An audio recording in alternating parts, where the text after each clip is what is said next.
Welcome into Fatboy Fantasy Football. It is me, the Fatboy himself, Victor, here with my two great friends here. I'll let them introduce themselves. What's up, guys? My name's Mason. I'm here. Felt that. My name's Xavier. Just chilling here, ready to talk about some football. Yeah, this is actually the first episode of the Fantasy Fatboy podcast. And we're going to cover today more draft strategies as well as some sleepers you could hit around the 100 to 200. We're using sleeper for the ADP. And first off, we're probably going to have Xavier here talk about the zero RB draft strategy. So, with that being said, Xavier, how do we? What is zero RB, and who should you try to target with early round picks, like the first 6, 7 rounds? So, in my opinion, no, it's not opinion. Uh, zero RB, zero RB. You're not picking a running back till the seventh round, seventh, six, seven, eight. Yeah, right around there. Um, if you're picking early, I'd say obviously Justin Jefferson, Jamar Chase. Once that comes around to round two, you're looking at Chris Olave. You're targeting someone around there. Um, let's see, T. Higgins, Devontae Smith. If you're going later, uh, which honestly, I think it really depends on where you're picking from Hmm. to implement any kind of strategy. I think you should probably implement the zero RB strategy later, like a pick 10, 11, 12 in the first round, because then you're getting really good wide receivers and CD Lamb, AJ Brown, Devontae, Amon-Ra, Garrett Wilson fall like right. You get back to back, boom, boom. You can just smash both of those easily. And then round 7, 8, you're getting someone like Javonte Williams. You can go and get a lottery ticket on. You could get, I mean, that would be a great one to go get, in my opinion. Um, See if Cam Akers falls to you. That's another good one. I've seen J.K. Dobbins fall that far. I mean, you can't go wrong with any of those, in my opinion. With the zero RB strategy, Mason, do you feel like you need to draft like a luxury quarterback or a tight end? Someone say like Jalen Hurts. I mean, you can even try to take like Travis Kelce in the first round, in my opinion, if you really wanted to. Oh, yeah. But what's kind of your opinion on zero RB, Mason? Yeah, I mean, I would say so. Um, for zero RB, yeah, you should probably be taking one of those like really good quarterbacks because at that point, like in that spot, so your first round, you're probably taking, I would say, probably a wide receiver or Travis Kelce, depending on if you're kind of in the middle of the first round. Um, but it's kind of up to you. I would say take a wide receiver for the most part. You can take Travis Kelce too. There's no problem with that, but most of the time you're probably going to take a wide receiver. There's more out there, more choices. Um, but then depending on where you are in the second round, you can get your Patrick Mahomes, you can get your Josh Allen, you can get your Jalen Hurts, whoever you want. Like that's probably the best place to go because you're already taking a hit at that RB spot where you would be scoring a lot of points. So you might as well guarantee yourself some more at that quarterback spot, like some the highest points you can get. I mean, you could take another wide receiver or anything like that, but I'm okay with you taking a quarterback the second or like early third round, one of those stud like the Patrick Mahomes, the Josh Allen, the Jalen Hurts, maybe the Burrows. Who else? Justin Herbert, maybe. Like those guys are okay to take. I think early personally for this strategy. Mhm. Yeah. Basically guaranteeing a top five quarterback. Well, you might as well because you're already taking a hit at your RB spot. So like, why would you like if that's not a spot you should wait till the seventh or eighth round to go take your hero QB too. Like don't go and wait for Kirk Cousins or Jared Goff. No, Like don't don't do don't do that. Don't that. do that. You're just asking to be you're asking to be disappointed at that point. So yeah. Right. Yeah, I Yeah. mean, it's Yeah. always trying to capitalize on the upside. I mean, there's no reason to Right. draft 6 wide receivers unless Yeah, you I mean, just pay really feel attention. like you could smash on trades. I mean, yeah, I mean, if you like, just look at your ADP. Like, it's Mhm. there for a reason. Like, you don't have to follow it, but take a look at it. That's how consensus looks at those players. So it gives you a good like estimate. Like if you're wanting to trade people away and make your team better with what you have, like look at the ADP and just figure it out. Mhm. So And that's one thing I always try to tell other people that are drafting is that don't also get caught up in the bye weeks and stuff like that. right, Because by the time week 8 happens and you have like 4 or 5 people on bye that are your starters, you might not even have them on your team, whether it be a trade, whether it be an injury, whether it right, be whatever the cards hold from the fantasy gods that day or that year. yeah. That just because you have 5 people on bye week 8, I mean, you could always work a trade. And if not, you have all your studs out for 1 week and you don't have to spread them out throughout the year. Yeah, you'd rather take one And L on that week and have your studs than be so scared. So you like take somebody somewhere else that you don't like or that doesn't have as much upside. Like, don't do that. right. And then also make sure if you'd like someone, make sure you get them. There's no reason for you to wait on someone like with the zero RB strategy. If you're in the 5th round, you don't like the wide receivers or the quarterbacks, or you already got your wide receivers and quarterbacks and tight ends or whatever strategy you want to do that you like. Don't be afraid to draft Cam Akers around early. I mean, Right. if Yeah. that's the Yeah. person that you really want, then Yeah. you Go know, get your guy. go get him. Yeah, I did that for that our little dynasty league that we just started that we're drafting. I did that Mm-hmm. with Kenny Pickett because I kind of like him. I feel like this second year is going to be a little better for him. So I didn't necessarily reach on him, but it was like Traylon Burks, Geno Smith. There was another like running back in that, and then it was Mm-hmm. Kenny Pickett. And I had already had three wide receivers, three running backs. I had my two quarterbacks. So I was just like, I'm gonna go get my guy. I'm gonna reach just a tiny bit because I want him. Like I want to see Mm-hmm. where he Yeah. goes. Want to see what happens. And I've got too many shares of Traylon Burks. I'm an okay fan on Gino, but like, it's He's also Gino. 30, Yeah. Yeah, it's Gino. 32. 33 now So or something like that. Yeah. I'd rather go out in that dynasty league and take Kenny Pickett, who's super young. So and the running back, I guess I wasn't really in on either. So yeah. Right. But with that being said, we're gonna have Mason actually cover the hero RB strategy. So if you don't mind Yeah, hitting that yeah. subject for us. Yeah, so hero RB is your first round. You're taking that stud RB. You're taking the Christian McCaffrey, the Austin Eckler, the Bijan, whoever it is up there. Those RB ones, you're taking them, and they're your heroes. They're the ones they're gonna be carrying your team because after that, you're not taking a running back for a long time. So you've got your guys. You take those wherever you are. However they fall. Because I mean, especially with this year, you've got Jamar Chase and Justin Jefferson going 1 and 2. You've got Travis Kelce in the mix. You've got all these people. You got these wide receivers specifically. Like I feel like the past years, everybody wanted to take a running back. So it's kind of hard sometimes to get the running back you want. But now more than ever, it's I feel like a lot easier. So this hero RB strategy kind of does work. At least right now, it probably works better than it did before. But your hero RB is going to be, you're taking that RB1, that for sure person. But then you're waiting till the 6th, 7th, 8th round, however long it takes for you to fill out your team and feel comfortable. Um, and that's where you're taking your people like your Rashad Whites, your who else would it be? Like you're going to be taking this will not load. Let's see, maybe like a James Conner down there. Dalvin Cook kind of falls in that range. Your Isaiah Pacheco's, like Xavier mentioned, your Javante Williams if you want to take a little lottery ticket. Maybe even a David Monty. It just kind of really it's going to depend obviously on what falls and who takes what and all that stuff. But you're taking your big guy first, and then you're waiting for a while till you get that second RB. Um, so yeah, it's not particularly a strategy I've followed, but I don't. I would say this 2023 season is probably a good time to do it. Like Mm-hmm. it would be a viable option because you're getting like you never know. You could be sitting there and everybody wants wide receivers for your redraft league, and Austin Eckler falls to like pick 7 or pick 8, Mm-hmm. or Christian McCaffrey or Bijan. Like and that's wonderful. Like take Mm-hmm. it, take that all day. I would love that. So yeah, Basically, you're just taking the anchor, I guess you could save your team, and then yeah, figuring it out yeah, from the end and taking upshot or upside shots on players.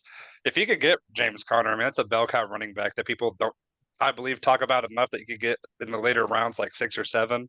Yeah, I mean, he's That just not can, pretty. He's not a pretty running back, James Conner. Like, he doesn't do anything spectacular. He doesn't break off these fantastic runs or whatever, but he gets the usage. He gets the receiving game.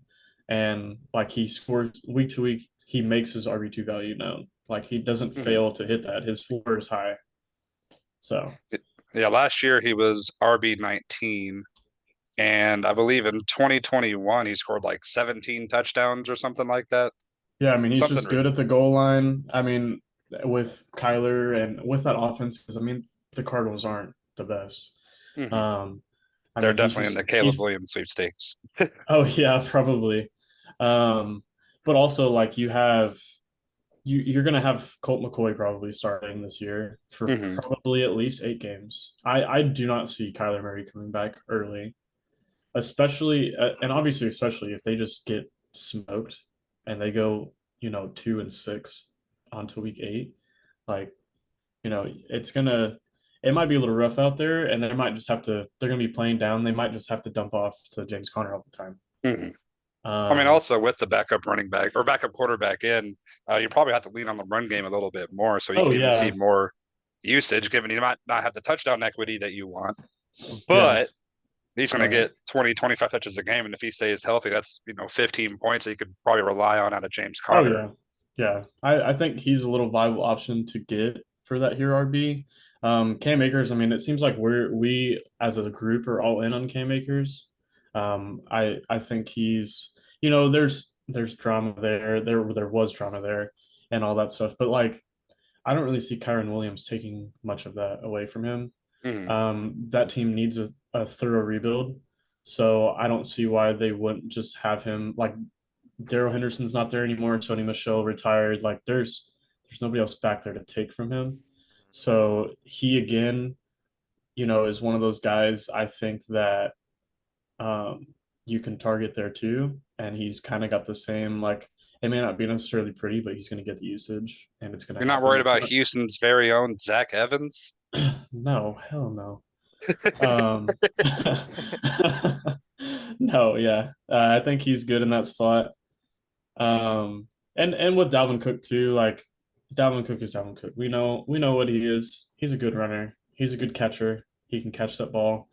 We don't know how. I mean, Brees Hall looks like he's on the up and he's doing well, but Mm-hmm. we don't know how they're gonna. We don't know how they're gonna react with stuff like that. Like, or with I'm sorry, with like how his injury was, how Brees Hall's injury was, like getting him back out there. They have to be slow with him. I mean, you Mm-hmm. can't you can't just throw him to the wolves like that again and just like give him the workload that he had because he was amazing. But don't throw him out there. Like you signed Dalvin Cook for a reason. Like you probably want to split that. And I know that sucks for people that will draft Brees Hall because he goes pretty early, but um, you got to give him time to get back to it. We've seen it with like J.K. Dobbins. Like he hasn't had time. Like not necessarily that they've thrown him out there and got him hurt over and over again, but you gotta be careful with those guys. Well, that's like with you bringing up J.K. Dobbins. I mean, he did tear what? Was it a multi knee injury that he had, or did he tear his Yeah, Achilles? it was I'm pretty sure an Like I want to a say AC MCL, yeah, ACL, like basically MCO and tore up every ACL. kind of Yeah. L in your knee. Jesus. Those are like the worst injuries ever. They're Hmm. hard to recover from. That you're never the same. So those things are particularly hard. Hmm. Um what was Brees Hall's? Was that an ACO as It well? was just a straight ACL, but I think JK had Yeah. like a ACL, MCL, and an LCL tear or something Yeah. like that. Yeah, that's rough. But with those injuries, like you have to be careful. Like Hmm. those because like I said, like most players are never the same when they come back from those. There's only been a few, like I guess like what James Robinson was the only one that really came back for something like that and was Well, he had like, an Achilles tear, and then oh, never mind. Cam Yeah, Akers also had an Achilles tear. right. Well, those ones are That's hard too, but yeah. mhm. And then I think Deontay Foreman tore both of his Achilles. So somehow Yeah. he made it back. No But one's what about Adrian you, Xavier? What Peterson. do you think about the hero RB strategy? Um, I think it's a good strategy. I think for any of these strategies, like Victor said, you really have to look at your scoring settings and what pick you are in the first round. See what falls to you even in the draft. because you can implement whatever strategy you want. But if you're just if you're just like tunnel vision thinking about I'm gonna get this guy, and this guy, you know, you kind of got to work on the fly on that, in my Mhm. opinion. That's a Yeah, you got to be valuable careful. advice too. Yeah. You got to be fluid with your draft strategy. You can't go into a certain draft and be like, I'm going to do hero RB, zero RB, robust Uh-huh. RB. Yeah, you got to see what's there. I mean, there's like a lot of how your team is going to improve or be better than the other is your value. Like everybody has their value. The ADP is their value. And if you know your league mates too, you know how they value certain people. And obviously it shows sometimes when people take other people out of order or they reach or whatever, like you see that. So you take advantage of that. Hmm. And yeah, that kind of applies for anything. That it applies to whatever strategy you want to do. If you're eighth pick of a 12 team league and Austin Eckler falls to you, then that's kind of like, well, I've got this stud RB that I can take that is guaranteed as long as there's no injury to have the work to be the RB1, like to be great.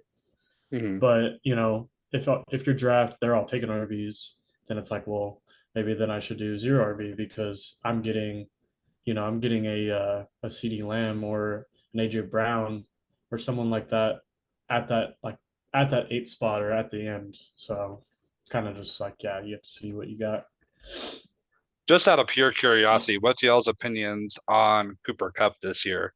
Because he's someone that's going off the board at about pick eight, pick seven, pick eight. Um, Last year he was leading the league in points per game last year, but then of course tore, I believe it was his ACL as well.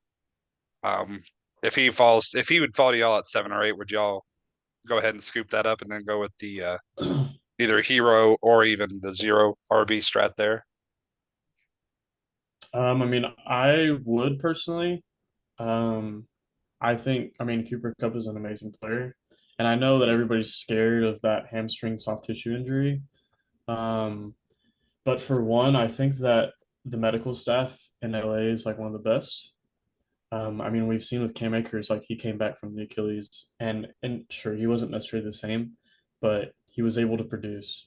Like Hmm. he wasn't just a dud. He wasn't a dud after he came back. Um, and I think Cooper Cup is one of those guys that actually like takes his injury serious. He's not some dumb person that um just like doesn't give a shit. Hmm. So I think I think him falling down there is like a value. I Hmm. mean, those other guys that go ahead, like they make sense too. But I mean, you're getting him at the end. You're getting him at the end of the first round, and then you get to turn around, and then you can take your Saquons, you can take your whoever's there. Like you can still take your hero RB right there too, and you have a stud wide receiver. I think that's pretty good. So I Hmm. would personally take him. How about you, X? Are you in or out on Cooper Cup? Me personally, I am out. That is just me. To be honest, I'm not taking him in the first round, even. I will go as far as to say that. In the whole first round, I will not be taking Cooper Cup because uh injury all last year. Not even just injury, it's situation. Quarterback, Hmm. Matthew Stafford is 35 going on 36. Terrible back.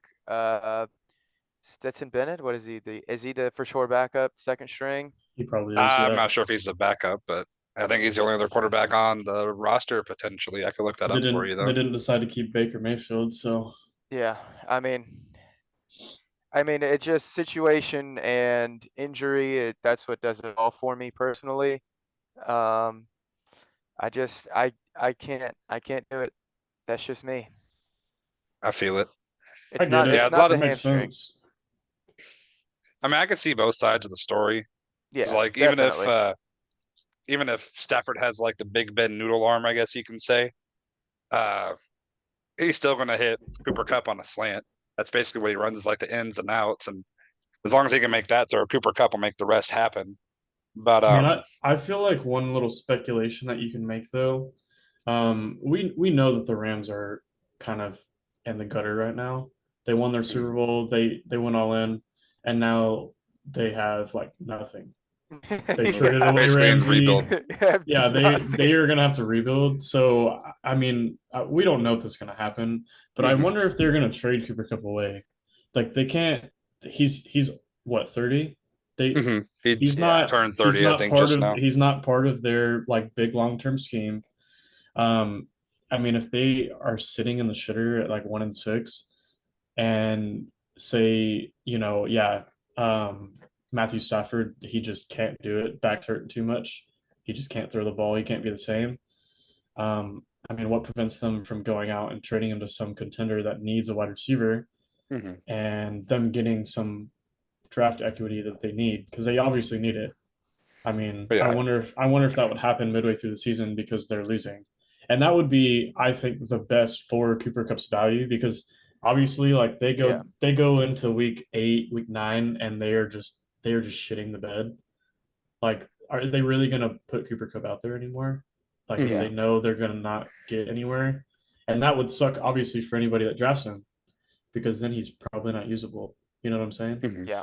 So that's just a little speculation just to throw out there. I mean, they they could maybe trade him and get something out of him because Mhm. I mean, who's to say that the Bills don't go get somebody like that or um I mean, what are some other contending teams that may need a wide receiver one? Well, I mean, the Kansas City Chiefs could use a wide receiver, but I don't know if they'd Yeah, have the salary cap. And Kansas City would be a great place for him, obviously, but not sure they have the money for that. But who knows? Who Mhm. knows what they could get? Who cares? What I if mean, Cooper yeah, it's Cup just. is just a nice little man and he just takes a pay cut so he can go win another Super Yeah. Bowl? You know, Mhm. so who knows? Maybe he's But yeah, not the. even maybe he's not even worth much because he's 30 years old as well though. Exactly. Yeah, Mhm. he may Getting all these understand injuries. that like, oh, I can take a couple mil here and go Yeah. win a Super Bowl, have another ring on my resume, and yeah, and then he's out in the league in 2 years and keeps himself healthy. Yeah, So the who Rams are knows? just in salary cap hell right now with having to pay Oh yeah. Aaron Donald and Cooper Cup and taking on the Matt Stafford contract. And Because they are. Matthew Stafford said no. They tried to renegotiate. He said hell no. He said I need my money. I need my 54 mil or whatever it is. Something ridiculous. He needs But for that back. with all that being said, I'll actually cover the last draft strategy, which is the robust RB, which is kind of more of the old school perspective on fantasy football, where you would just smash running backs early. Usually take like 3 or 4 within the first, 3 or 4 rounds, and basically trying to dominate people with running backs and say, screw the injuries. I'm going to have my stud running backs and I'm going to play one in the flex and you're going to like it. Yeah. So, with that being said, just taking what you perceive as the best available running back in each round. So, like, if you really wanted to, in the top half of the first, you're looking at people like Christian McCaffrey, Austin Eckler. Second half of the first, Bijan, Saquon, and even Nick Chubb, really, which also could be a turn target for you as well. And then you could try to take your chance on Jonathan Taylor. Me personally, I would probably stay away from him Yeah, until he he's gets some scary. kind of contract signed, since Jim Irsay wants to pay for a whale instead of his running back. But we're not going to talk about that. You could take your shots on Derrick Henry. I know people keep saying he's old, but he's Derrick Henry. He's a Greek god that just happens to play football. Yeah. Um, Josh Jacobs, you could take your shot on him as well. People always seem to underestimate him that he shows out. But with him having 350 touches last year, it might be a little bit rough for him this year. And then people like Tony Pollard, who I believe should possibly be a first round pick this year, but somehow he's falling into the 2-3 turn on sleeper. I might definitely smash that draft in the turn of the beginning of the second round if I'm doing the robust RB. Then in the third round, it kind of gets tricky where you have your Ramondres, who just got Zeke signed, which we'll actually talk about him a little bit later. Brees Hall, who happened to get Dalvin Cook signed. Travis Etienne, if people are scared about Tank Bigsby with him. But you do have Jameer Gibbs and players like Joe Mixon, who's falling into the 3-4 turn.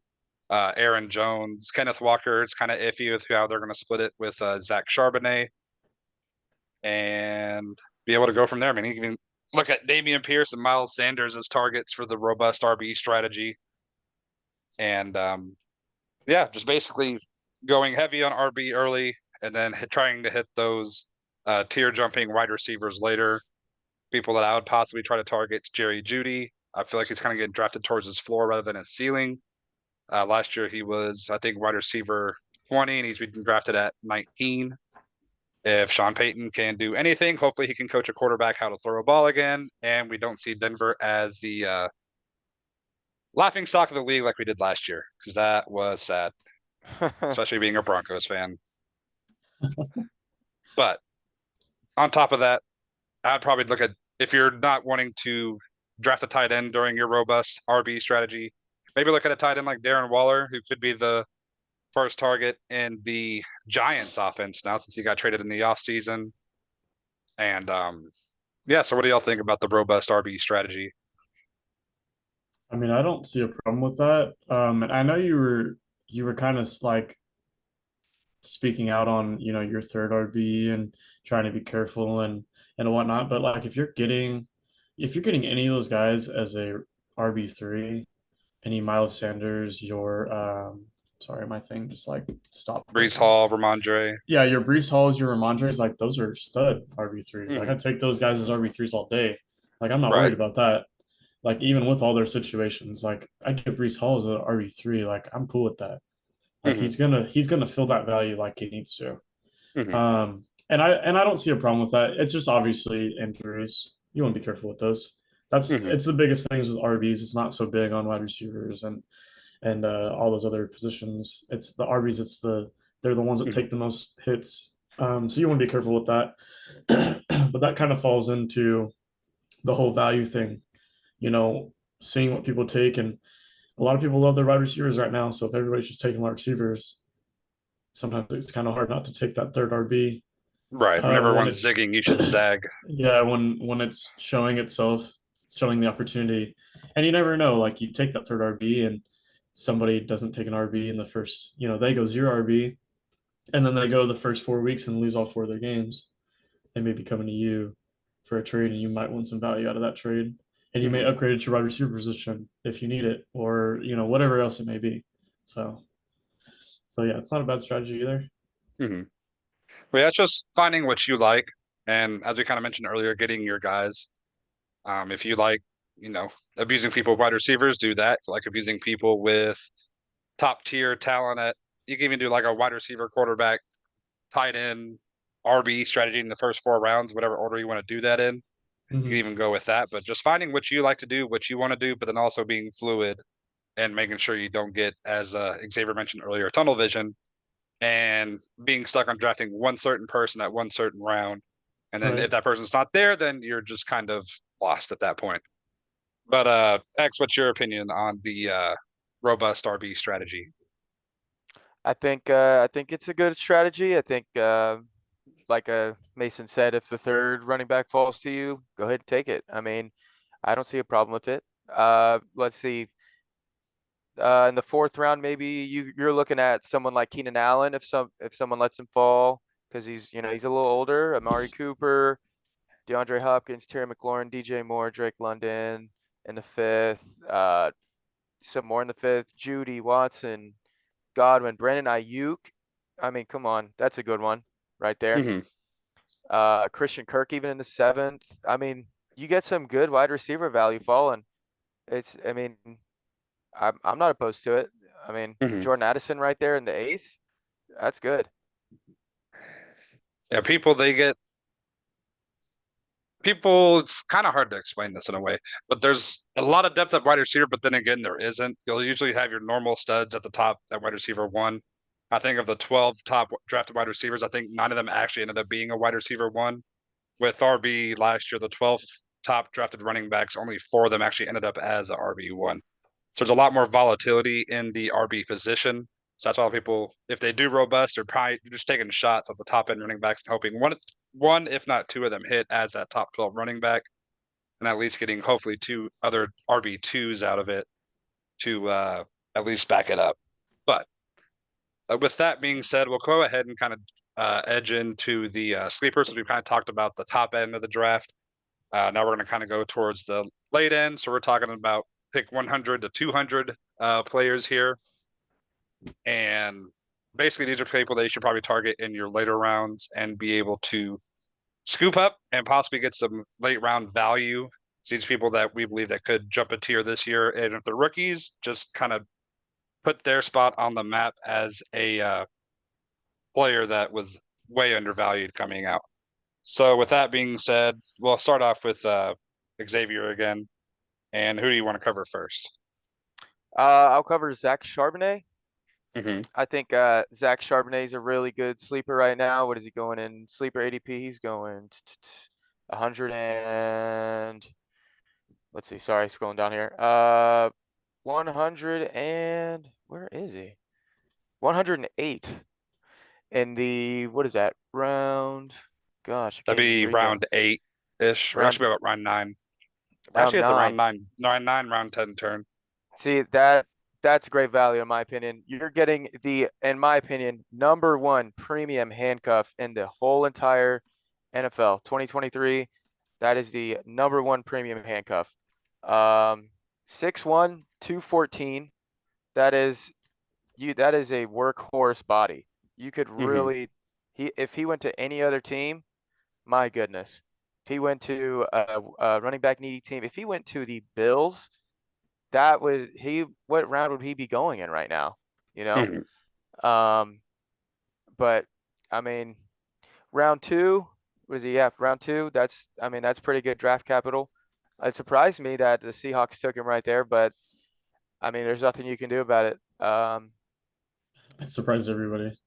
Yeah, I mean, it was wild, but I mean, that's my sleeper, right? My number one sleeper right there, Zach Charbonnet. Mm-hmm. I traded for him the other, what was it, yesterday? Yesterday, Mm-hmm. the night before, maybe? I don't remember, but I had Kenneth Walker. I think those two are in my opinion, if you're gonna get Kenneth Walker, you better get Zach Charbonnet. You better. Mm-hmm. I mean, we Pretty much it. also with him being he's not even just a handcuff. I mean, we know he's going to see the field. Oh yeah. With him being drafted in the second round, he's going to get some kind of touches. Yeah, we don't know how much of the touches he'll get, how if it's like a 50-50 split, 60-40, whatever the case may be, because they had just spent a second round pick last year on Kenneth Walker. So they see some kind of possibly either a hole in his game, but Seattle does like to run the mess out of the ball, much like the Falcons do. They basically want to play solid defense and get you tired by running the ball down your throat. Mason, what do you think about Zach Charbonnet? I mean, I like Zach Charbonnet, and like you said, like if he was at any other team, he'd be so much higher in drafts and everything. It does suck that he landed there because it's very, we don't know what's going to happen there, how the split's going to be, all that stuff like that. But um, I like him. I think he's a good player. I I'm good on him being a little sleeper. And you never know. All these RBs get hurt all the time, so you never know what happens if Kenneth Walker, busts one off for 50 yards like he does, and he just gets nicked too hard, and he's out for the rest of the season or out for a couple of games. I mean, Zach Charbonnet is he's gonna boom. I think Mm-hmm. he'll do very well if that Yeah. happens. Yeah, it'll be a And you never consensus know RB1 too. for sure. They may both get receiving work. I haven't done enough research on Zach Charbonnet to know if he was a receiving back in college or not. He was. But yeah, Yeah. if he is, then he may get receiving work, and Kenneth Walker may get all the brunt force work.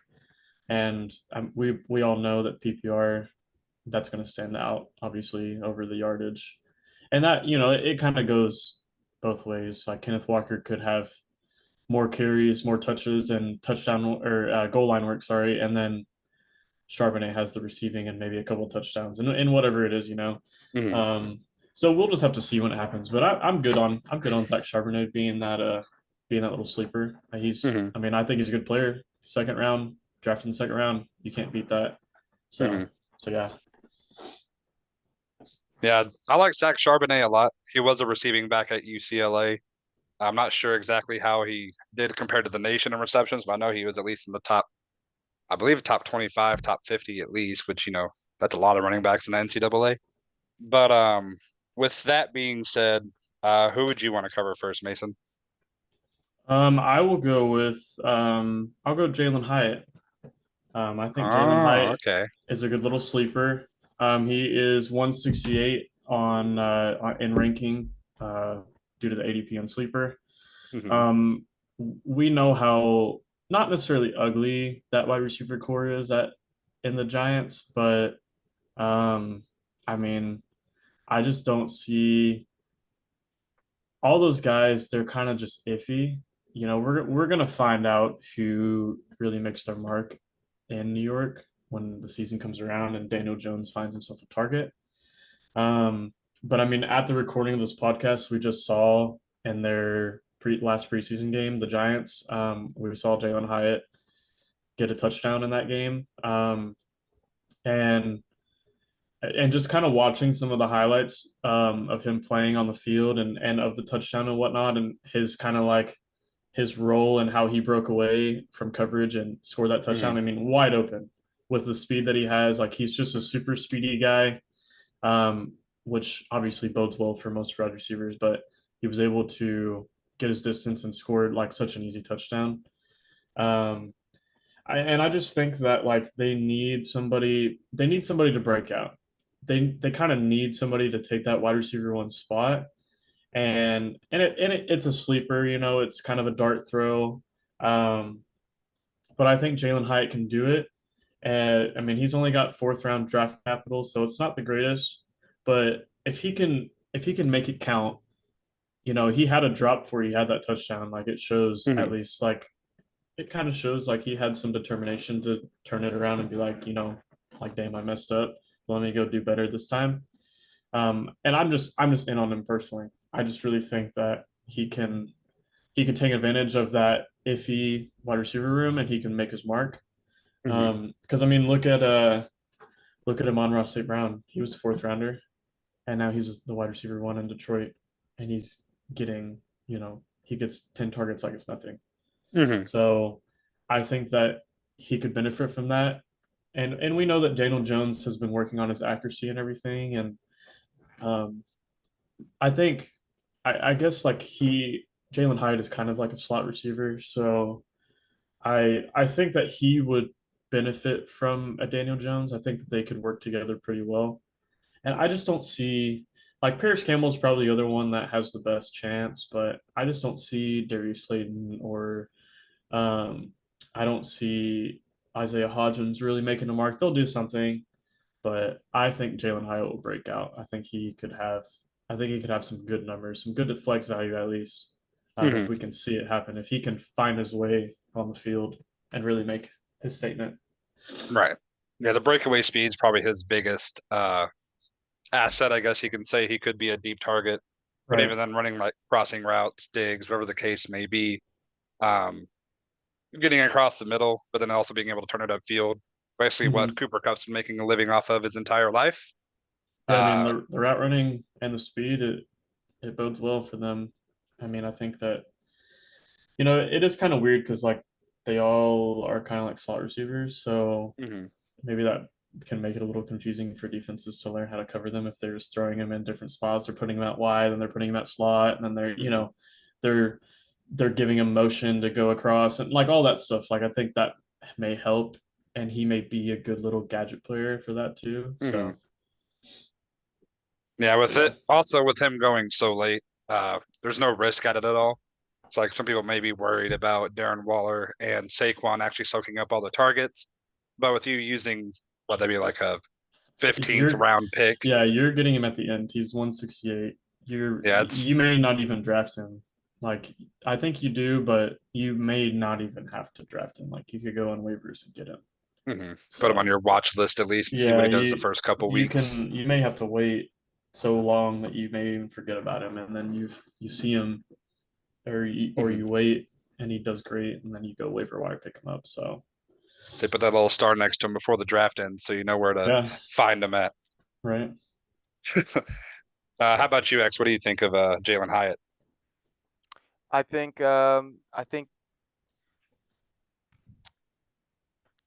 I think he has a good chance of doing really good on that team. Daniel Jones can for sure, I think, elevate that and show that as well. Um, I think he is. I think he went to a good team in the New York Giants for that matter. As you said, a fourth round pick, right? Yeah, Mhm. fourth rounder. Yeah. I mean, there's just a bunch of guys on that wide receiving core. So I mean, throw your lottery ticket at him. I mean, he's not worth. I mean, it's not like you're getting. It's not like you're picking or sorry, it's not like you're throwing a high draft pick at it. So you might as well just lottery pick it. Yeah. I mean, even with the argument of Daniel Jones only throwing like what 16, 17 touchdowns last year, hopefully he could beat that. It's not a high mark to beat, but with all that being said, hopefully he can beat that.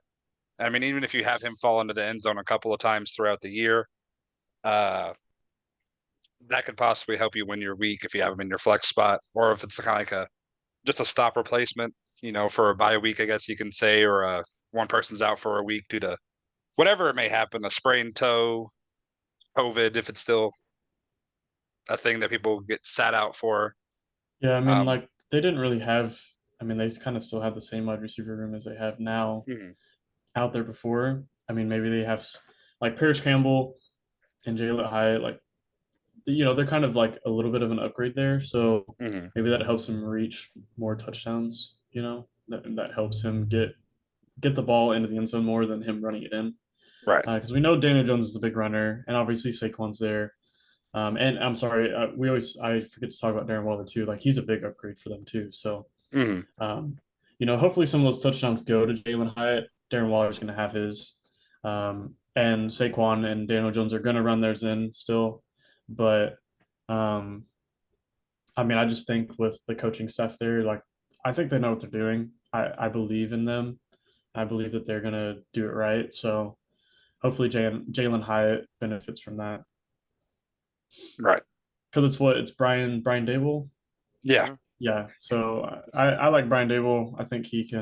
Um, I think he can really help them out. Like I think he can really help Jalen Hyatt out. I mean, they went and got Darren Waller. I think they're going in the right track. right. But we'll go on to the next player now. I'm actually going to talk about Devon A. Chain, running back out of A&M from last year, got drafted by Miami in the fourth round as well, I believe. Super fast guy. Yeah, I think he was the fastest guy at the combine, running like a 4.42 or something like that. And he's someone that could potentially start getting more work throughout the year. Of course, he does have Jeff Wilson and Raheem Mostert to battle touches with, but I think he's kind of a glove in hand fit for that San Francisco offense. Basically, is what they run. I can't think of the head coach's name now all of a sudden, even though he's vaping and stuff like that on the sidelines. Um, McDaniels. Yeah. yeah, McDaniels. But they they want to kill you with speed, and they keep proving that with every single pick they've made over the past couple of years, every transaction with them trading half of their draft capital and their firstborn son for Tyreek Hill, drafting Jalen Waddle with their top pick a couple of years ago, and then now drafting Devon A. Chain. He actually might have been a third round pick now that I think about it. So he's a day two guy. And with his speed and their system, he's going to get touches, whether it be out wide. And even at A&M, he might have been a smaller running back. I think he's like, what, 5'8", yeah, or 5'9", 188. He was handling 20, 25 touches at A&M, so he could even be a three-down back if things start getting messy in Miami with the running back room, if everyone starts getting injured, wherever the case may be. And you're looking for players that can also help you win your fantasy championships, and he could be someone that if the cards break right for him, he gets the receptions, he gets the work, he could help you end up winning in the fantasy playoffs where you really need your players the most. But I'll start off with you, Xavier. What do you think about A Chain? Um, I think the same thing. I think he's a really big sleeper. Like you said, Miami Dolphins didn't pick up any running backs. They didn't pick up Leonard Fournette. They didn't get Ezekiel Elliott. They didn't get Kareem Hunt. They didn't get whoever. Insert Dalvin name Cook? here. Dalvin Cook. They didn't get him. I think they're really believing in Devon Achane right there. His speed. I mean, yeah. I mean, you said it. They're all going for speed. They got Tyreek Hill not too long ago. Devon Achane right there. Um, 5'9", Waddle? 188. I mean, he's not too terribly like he's not like Deuce Vaughn. I mean, he's not Mm-hmm. that small, you know. Um, I was peeking his highlights at A&M. I mean, he was handling it pretty good. He wasn't doing bad at all with the workload he had over there. So I think that's a smash. That's a smash sleeper right there. That was going to be one of mine. Um, as well. How about you, Mason? Do you have you done your research on Devon A Chain? I haven't done too much. I mean, I like him as an RB. The Miami spot is a little iffy for me.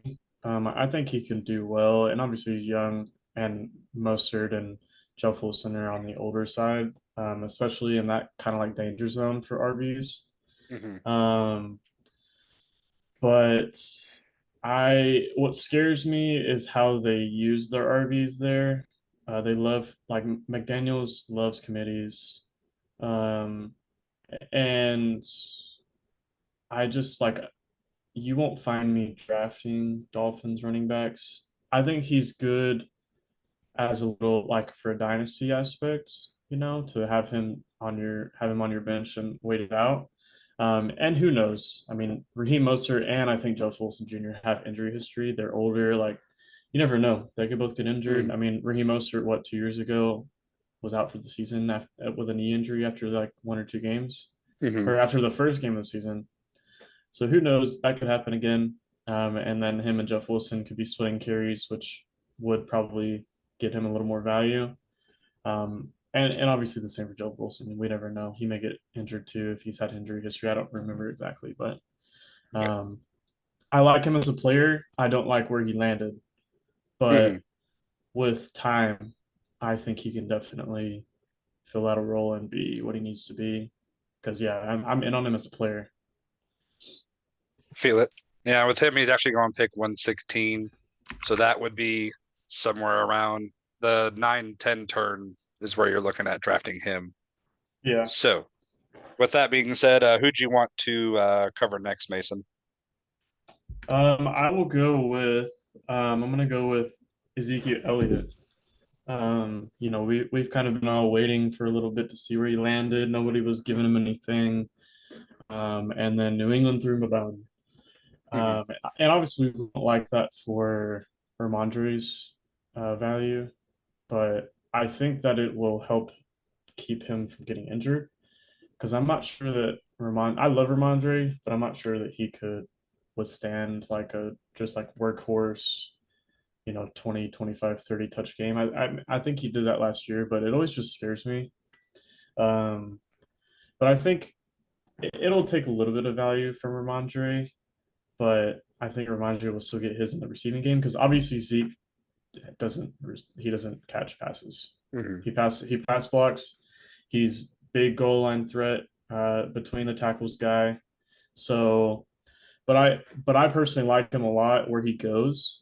He's going at for redraft. He's going at 152. So again, he's at the end of your drafts.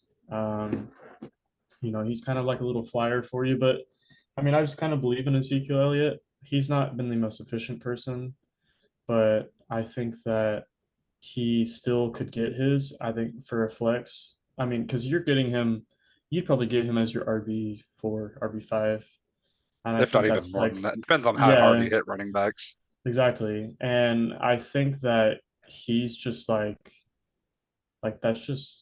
that's I. There's no way that I feel like he doesn't get his value right there. Hmm. Like when you can take him there, he's maybe a little bit of good insurance for your other RBs. He could be a flex play from here or there, depending on matchups and whatnot. Hmm. But you go into the first couple of weeks, and if you see him fall in the end zone and get 50 yards, like 11 points, that's pretty good to sit on your bench at least. Right. Flex him. I'm just kind of in on that. I think that they sign him to the 1 year deal. I think he'll get his. Um, and hopefully, maybe he could be a little more efficient, but I'll take I'll take 10 to 15 points all day for somebody that's all the way down at 152. Personally, I'm in on I mean, that. if anything, at worst, he could be your handcuff if you do have Ramondre on your team Right. too. Exactly. I think he's good for that too. Just kind of hold on to him. Because Hmm. I mean, even if Ramondre got hurt, I don't think he's going to get much receiving game. It may be Pierre Strong or Kevin Harris, whoever they would want to throw in there, those rookies that they drafted last year. But I think that he's got good value where he's at. I think Hmm. 152 for a guy that should be like, I mean, last year he was what, RB, I think 19. Like that's something like that. like, and it's kind of unexpected, I guess you could say. Let me look real quick and see what he had. He was RB22. So I mean, for RB22, like that was pretty good, and he missed 2 games.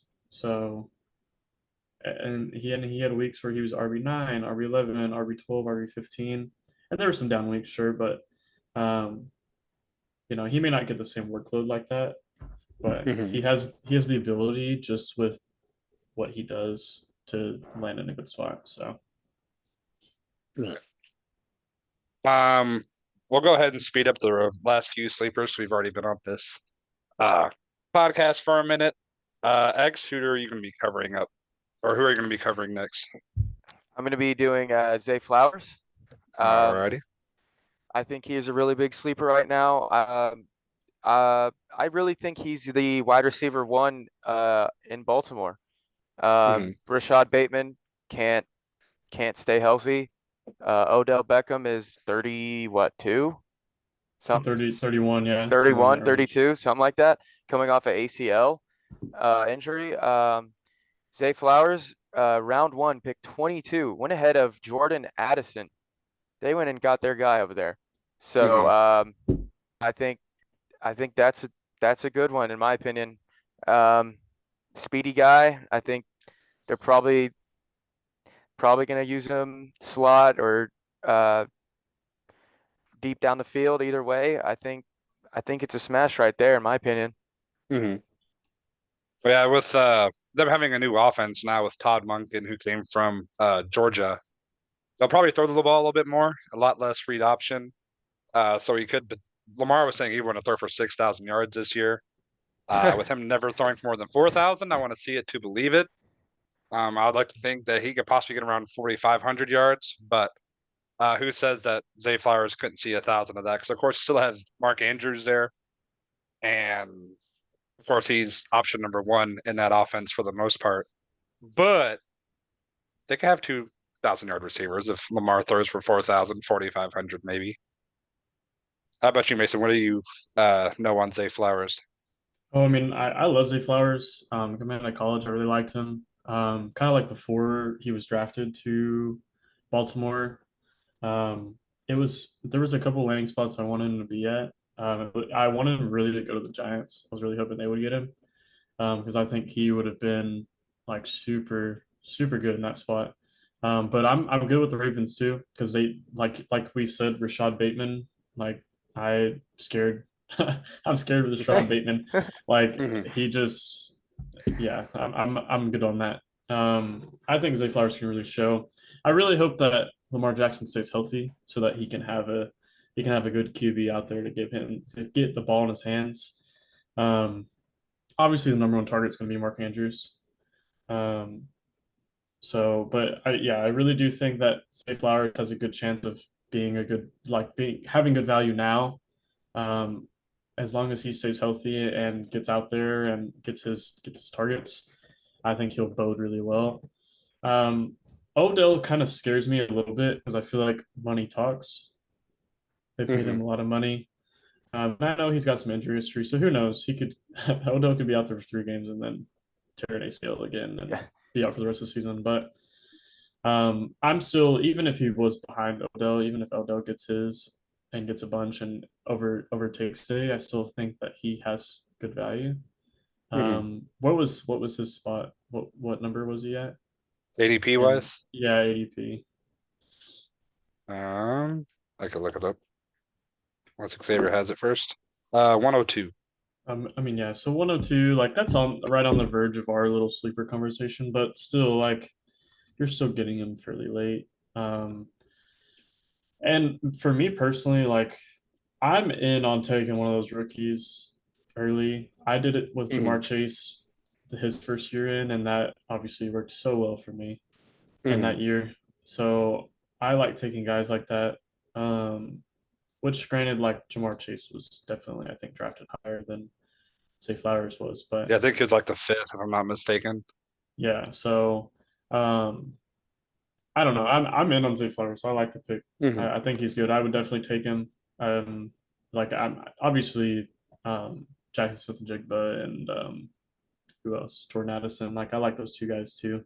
They Mhm. kind of all fall in the same category for me for those rookies. Obviously, like they're the highest drafted rookies for rookie drafts. So I really like those guys, and I like Zay Flowers a lot. So I'm in on that.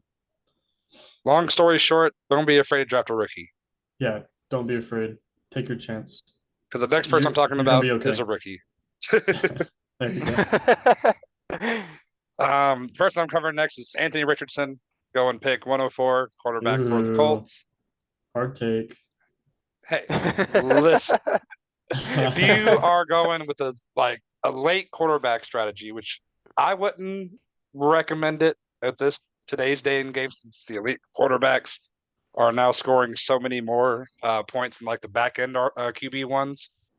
But with Anthony Richardson, with his running potential, he could end up being a top 10 quarterback that you're able to get at the ninth round, basically. And with that being said, he could end up being like a Jalen Hurts, where the first year he's argued about being benched the entire year, but still ends up as a QB1 because he was able to run so much and score so many touchdowns on his legs. Um, Personally, I like him a lot. You know, if I could get him in dynasty drafts and stuff like that, I would smash the button on it. But a lot of people are scared to take him because with him being at Florida, he didn't get many reps, which is reasonable. But with us seeing how Justin Fields did last year with basically only running the ball for most of the season and having some passing to his game, you basically want what they call the Konami cheat codes of quarterbacks, and those are the quarterbacks that can run. And Anthony Richardson is built like he's a Greek god that's just like Derrick Henry playing football. You know, the most athletic quarterback that's ever tested. He's built like Cam Newton and runs like Jonathan Taylor almost. It seems like so. Uh, I take it you don't like my take of Anthony Richardson there, Mason. What's your opinion on him? Oh no, I mean I like him. Like you said, like he's just a super athlete, super freak. Like he's he's just scary to me. He's scary to Mhm, me as a player. Like I think he's gonna be great. What scares me about him is just his throwing ability.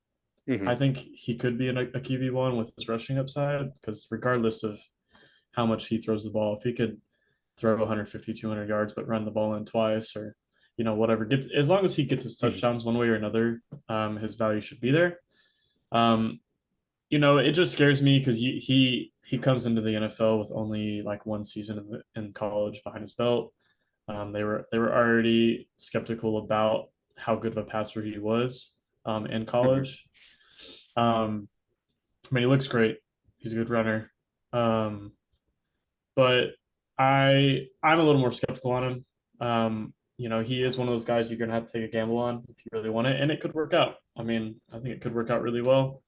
Um, I'm just I'm more careful when it comes to stuff like that. mhm. I'd rather go like he's okay drafting as your second QB or even as your third if you really get him that far, but um, I just we're gonna need to see it. Mhm. We're So gonna need to see you're it from wanting to him. wait and see. Yeah, and I really hope he does do well, for Michael Pittman's sake, and maybe for Alec Pierce's sake. Um, I really hope that he figures it out and really can distribute that ball. Mhm. Because the rushes, it has to be there. You're not gonna. They better not game plan where he doesn't run the ball very much because he's gonna do it even out of instinct. Right. So I'm okay with it. I'd say Um, I'm definitely a risk it all kind of person. So it's yeah, Yeah. I mean that's fine. You sometimes you have to do that.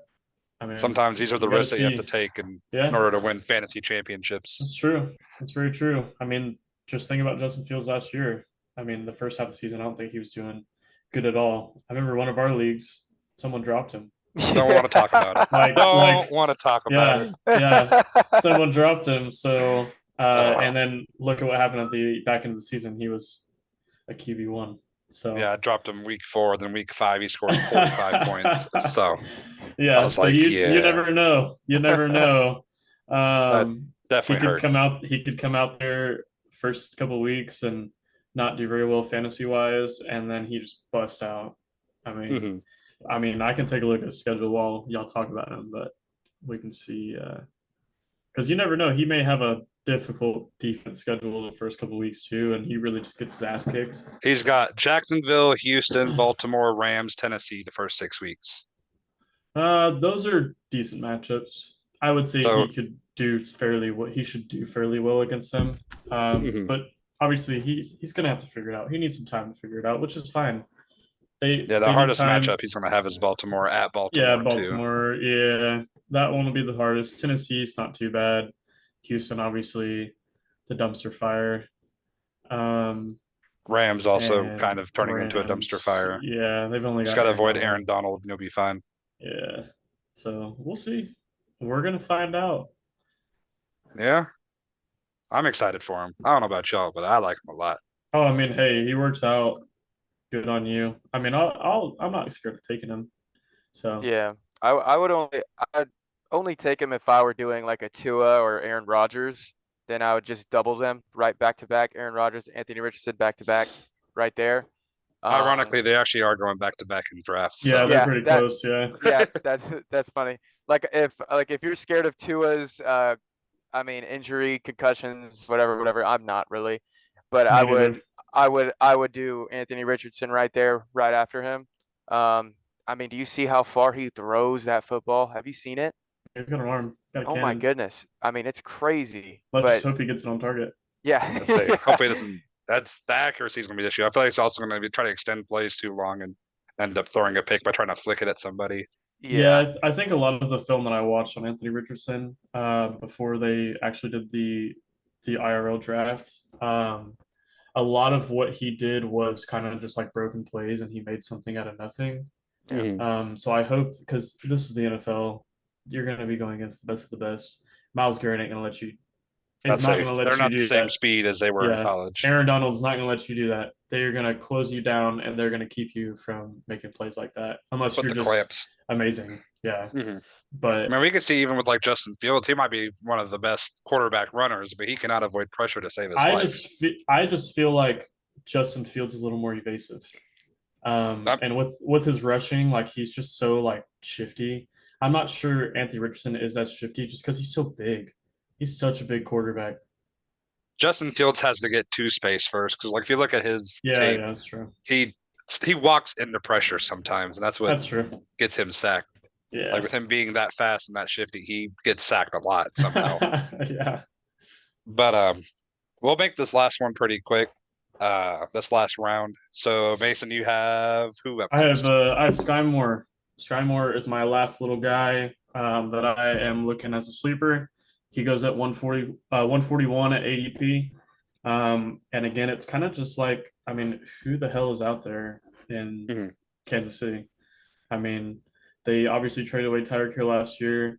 They won a Super Bowl. They made it work with Mhm. that wide receiver core that they had that wasn't particularly strong. Who said Mahomes Um, can't win without Hill? yeah, right. Mahomes Apparently just he's a performing beast. better. Yeah. Um, obviously, Travis Kelsey's going to get his. Travis Kelsey's Mhm. amazing, and he doesn't seem to fail when he gets the ball. Um, but I just don't believe in Kadarius Toney. He just that boy's a walking injury. Yep. He He's needs a great bubble. if he could stay on the field. I mean, he's just a super athlete.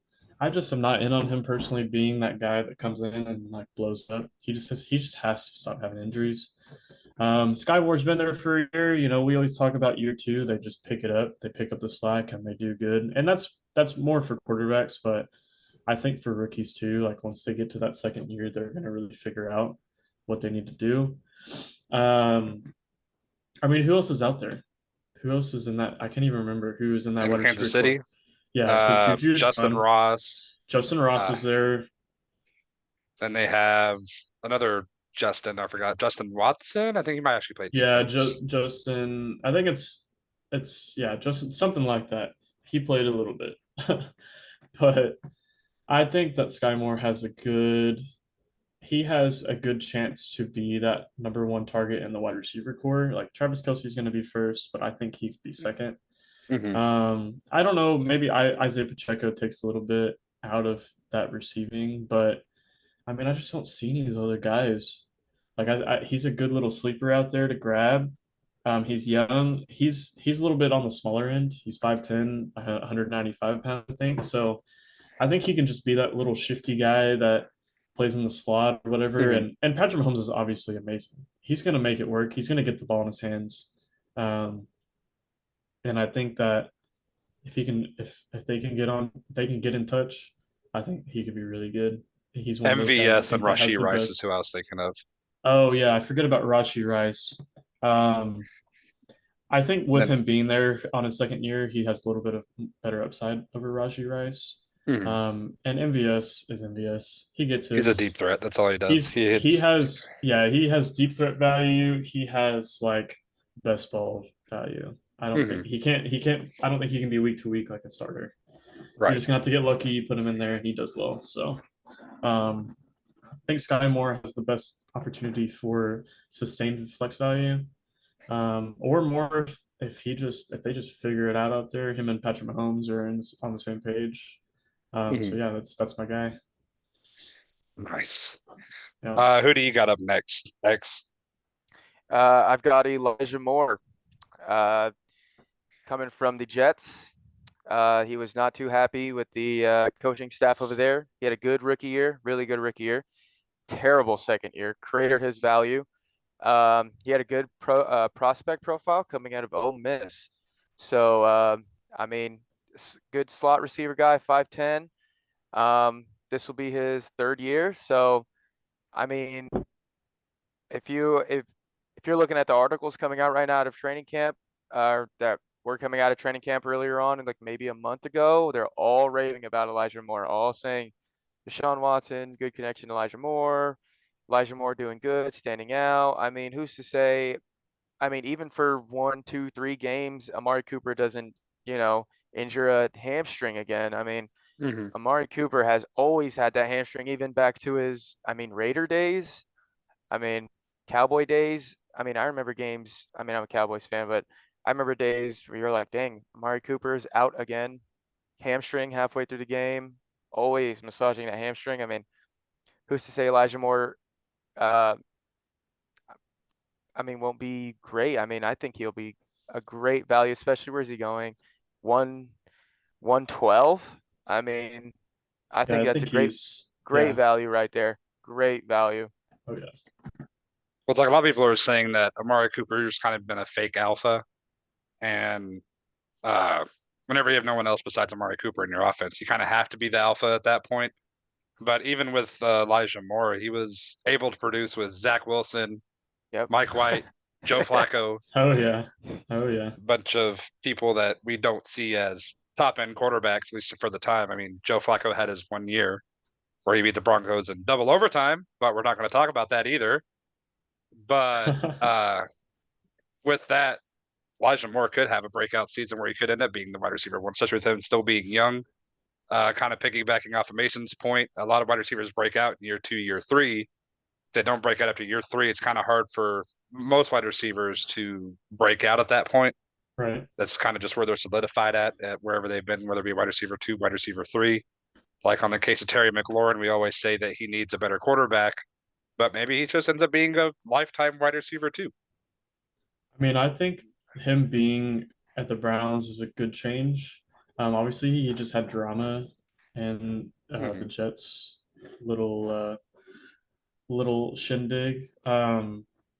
But I mean, you see all these reports of him being used as like this utility guy, like he's running in the Yeah. backfield. He's being used as Mm-hmm. an RB. He's Yeah. being used on motion plays. He's obviously a good wide receiver. There was a 6 game stretch his first year where he had 7 game stretch where he had 6 or more targets. The highest points he scored was 30.6 on a 67% snap percentage. He had 11 targets that game. Like Man. that's no joke. I Mm-hmm. think he's a good player. He's good value. People don't want to draft him because of what happened last year. I mean, it was ugly. Mm-hmm. Um, but yeah, he's a good player. He's only 23. I like it. I think he'll be good there. And just think too, like you said about Amari Cooper, he's getting older. At sooner or later, he's gonna probably not be that stud that he still is. I think also Elijah Moore takes over DPJ. DPJ is a good guy, but I don't think he's better than Elijah Moore. Mhm. I think he drops down to a wide receiver 3 in that team now, and Elijah Moore takes that wide receiver 2 spot. Um, Cedric Tillman is a little bit of like speculation. We're going to need to see it. Um, but I really think like once Amari's gone, which he won't be gone this year, but with how they're using Elijah Moore now, I think he's great value where he's at. And just think for the future to come, like Elijah Moore may become a wide receiver 1 out there. He may Mhm. really show it.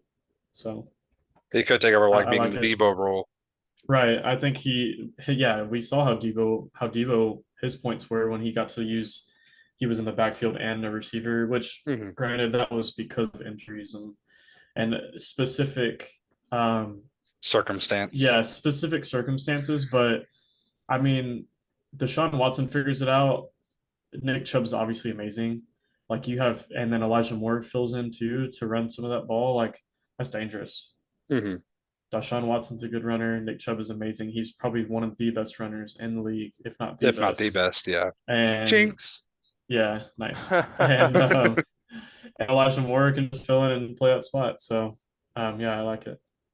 All right, and we're gonna wrap it up by talking about Jonathan Mingo. I'll keep it pretty short here. Yeah, I love my Jonathan Mingo. He's going pick 170, so basically the tail end of drafts if going undrafted. Someone to definitely keep an eye on. He's potentially wide receiver 1 in Carolina because who's going to take over him? They have the ghost of Adam Thielen and DJ Shark. Yeah. So, You've got a given he 33 has, year old. given they does have a rookie quarterback, so we're not sure how Bryce Young's going to play out, but you might as well take a shot at him with that being that late. At least keep an eye on him.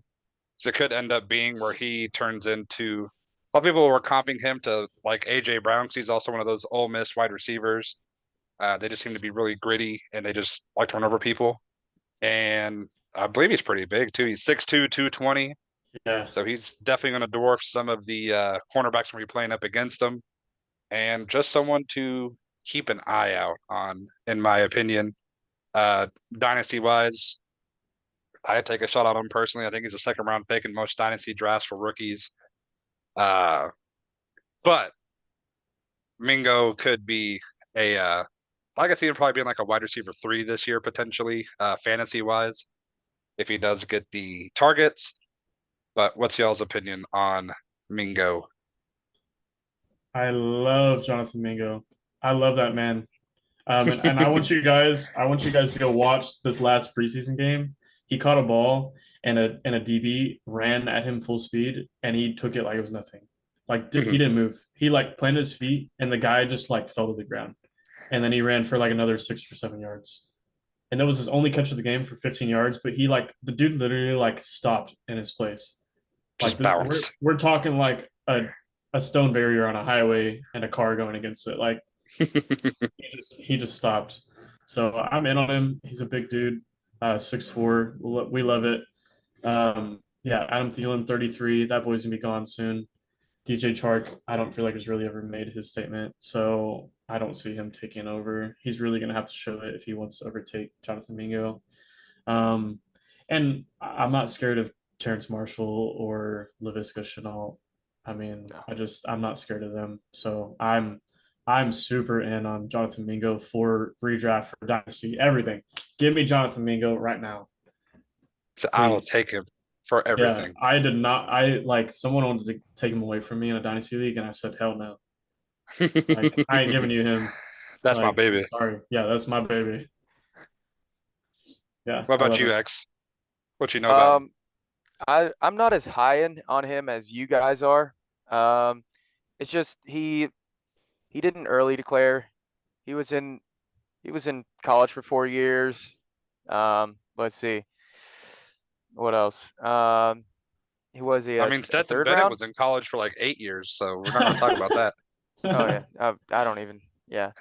I mean, he's like I mean, he's still 26. 22, so yeah, How Stetson how old Bennett's is old. this? Yeah, he's freaking old. He's But like 25, 26. I mean, he has the athleticism. He has the height, the weight, that the 40 time. He has it all. I'm just Sounds not like you're as giving high. me a reason to like him at this point. I mean, I'm not taking him, I mean, I'll take him at 170. I'll take him over Nico. I'll take him over Zay Jones, Justin Ross. I'll take him right there, easy. Oh yeah. Jalen Hyatt or Jonathan Mingo, that's a hard one. That one is a hard one to me. See, t- I did say Jalen Hyatt was a a nice little sleeper, but honestly, I'd probably rather have Mingo over Hyatt just because really, um, Mingo was taken in the second round, and that receiver room is ugly as well. I mean, Yeah, Adam Thielen's okay, but that he's gonna be out of old. the league soon, dude. Yeah, And I just don't believe in DJ Chark too much. Like DJ Chark could have something, but I just I think the opportunity is better in Carolina with also with Bryce Young. I think Bryce Young yeah, has second or third year breakout. Like Mhm. we know he's accurate. I mean, what yeah. didn't he have the record for the most touchdowns of a college career of a season? I don't remember, Well, it wouldn't be the And but season because Burrow threw like 60 with Justin right, yeah. Jefferson So and maybe it Jamar was Chase. over his 4 year like career at It might have been like what an was it? Alabama record, so I don't think it would Yeah, be yeah. a national record. Maybe, but yeah, it probably wasn't an Alabama record, but I like that. I mean, hopefully they develop together. And sure, he may only be a wide receiver three this year, but Hmm. I mean, who knows what happens in the next couple of years? Yeah, supposedly Bryce Young texted the GM and said, I want Mingo. Supposedly. Hell yeah, hell yeah, yeah, I mean, Patrick won a collide, but we see how Clyde's ended out. So yeah. I mean, you never know. yeah, 170. Go out and just you're just gonna get him at the end. So yeah, I would take him at yeah, 170. yeah, But say if worst comes to worst, keep him on your radar. I think he'll have a potential season to give you some value. But that'll wrap up episode 1 of the Fat Boy Fantasy Football Podcast. If y'all have any questions, DM me on Instagram. You can also find my friends on Instagram too. If they want to share it, they can. That's up to them. yeah. But Yeah. if y'all need any help, y'all let me know. Thank y'all and have a great day. Peace. Have a good one.